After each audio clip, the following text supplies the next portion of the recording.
hatagan diri sa balay ha? Nga diri man gyud balik ko pamasko. Naibalay nila nining, naibalay nila solde mo dito asig pamasko diri agad mo magpuli-puli. Lagot ko sa inyo ha. Tilokon gyud ninyo ang adlaw sa Disyembre. Pila na lang magit ka oras, New Year naman. Ngayong magsige pa magpamasko. Di baya gyud mo manggawat og piso mga bataa mo ha.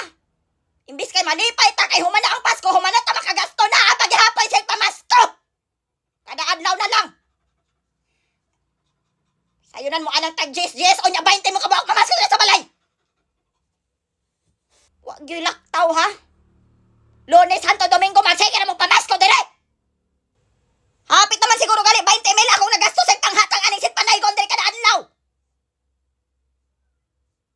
Sige na mo ang nagsindi. O nya sindihan ko ning balay na mo para masunog na lang ni aron di na mo dire sit panaygon. Ha?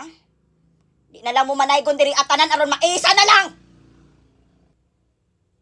Nay manaygon sa buntag, nay manaygon sa otto, nay manaygon sa gabi. Hot na lang ninyo.